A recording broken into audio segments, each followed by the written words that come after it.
Bonjour, c'est Gilles sur boursicoté.com. Voici l'analyse technique Forex et matières premières pour cette séance du jeudi 5 mars 2015.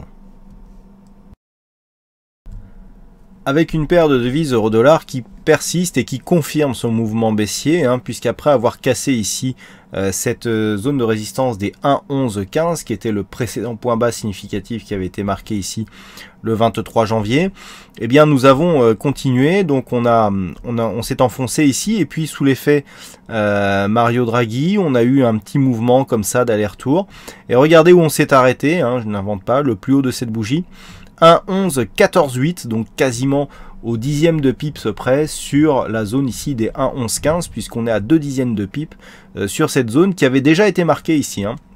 On a vraiment quelque chose de très technique sur ce dépassement avec ici première attaque ici qui provoque un rebond, on remonte de quelques pips, on casse, on crée donc une nouvelle amplitude significative à la baisse, on remonte valider ici l'ancien support comme zone de résistance et on continue à s'enfoncer. Donc on est vraiment ici techniquement dans un mouvement très pur avec ici un enfoncement qui se fait en direction donc de cette zone des 1,0856 qui par les extensions de Fibonacci nous donne le prochain objectif baissier de cette paire de devises. Donc on reste baissier à tous les niveaux, des cours qui oscillent bien ici sous cette moyenne mobile 20 exponentielle, on le voit bien ici sur cette phase, et qui continuent à créer des enfoncements sur la bande de Bollinger inférieure et les bandes de Bollinger qui continuent à s'écarter et qui soulignent donc cette dynamique baissière en cours. Donc on reste baissier sur la paire de devises euro-dollar. Le niveau d'invalidation est relativement éloigné puisqu'il s'agit du haut de cette bougie que l'on trouve ici à 1,1218.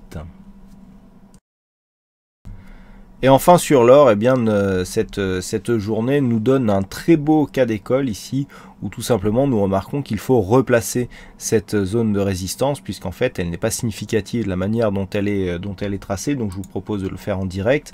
Lorsque nous voyons ici que on reste dans la continuité mais que il y a trop d'enfoncement par rapport à cette zone, on vient chercher donc les points de contact. Alors c'est vrai qu'on avait pris point de contact sur deux points relativement éloignés. Donc on cherche ici ce que ça peut donner sur des contacts significatifs. Et nous avons donc le deuxième point ici. Voilà, on cherche quelque chose comme ça. Et on se rend compte que finalement, eh bien, on a quelque chose d'un peu plus significatif. Alors on va voir ce que ça donne si on se met là, non. Voilà, donc a priori on serait bien ici sur ce genre de dynamique. Et donc voilà le tracé que nous avons. On voit bien que nous avons plusieurs points significatifs ici sur la première phase. On voit bien que finalement cette zone de point haut correspond là aussi à un point haut significatif. Et ce que nous pouvons voir, c'est qu'avec cette dynamique que je vous signalais hier comme étant une dynamique baissière qui se mettait en place avec cette moyenne mobile encore une fois qui s'impose comme zone de résistance. On avait parlé hier justement de cette moyenne mobile qui était dans un premier temps support, donc qui soulignait une dynamique plutôt haussière qui s'était invalidée. Regardez ici comme on a bien la cassure. Clac, on vient ici toucher la bolle inférieure, ce qui valide donc le retournement. Et tout de suite, on retrouve donc cette moyenne mobile comme zone de résistance qui nous donne bien une orientation plutôt baissière. Et c'est ce que cette bougie a l'air de nous montrer. Puisque je vous rappelle que l'objectif se situe toujours sous ici cette zone des 1190 à 1187 dollars l'once, donc objectif qui a été manqué pour 3 pips dans un premier temps, dont on espère ici que si cette cassure intervient, qu'on ira cette fois valider cet objectif.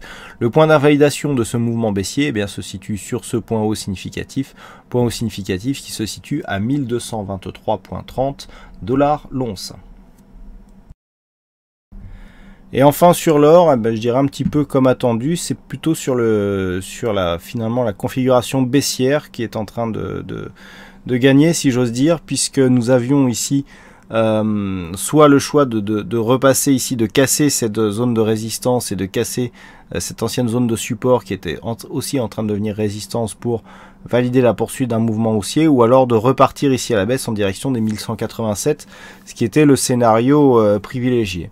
Et bien c'est le chemin que c'est en train de prendre, puisqu'après ici une tentative de sortie qui n'a pas réussi malgré tout à casser cette zone de support, cette ancienne zone de support oblique noire, eh bien on a réintégré ici une évolution inférieure à cette résistance baissière pour finalement évoluer dans un biais baissier. On le voit bien, là où nous étions plutôt haussiers mais qui n'a pas permis une totale rupture par rapport à la dynamique moyen terme, eh bien les cours sont redescendus. On a remarqué un contact ici avec la bolle inférieure. La bolle sup, la moyenne mobile 20 exponentielle du coup s'est imposée comme zone de résistance.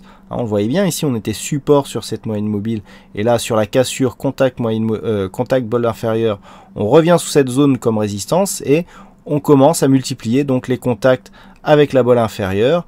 On multiplie les contacts avec cette zone de résistance que l'on n'arrive plus à franchir et donc on est en train de reprendre le chemin d'un biais baissier, ce qui est confirmé d'ailleurs par les indicateurs, puisqu'on commence à percevoir ici une progression plutôt baissière qui est confirmée par le MACD.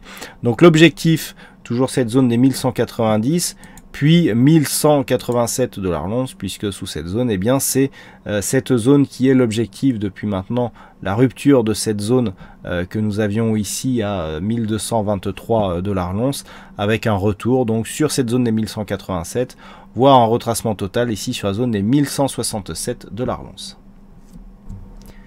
Voilà ce que nous pouvons dire sur cette analyse technique Forex et matières premières. Je vous souhaite à toutes et à tous une bonne soirée, bonne chance dans vos prochains trades et on se retrouve dès demain pour d'autres analyses techniques sur le site boursicoté.com. Bonne soirée à tous.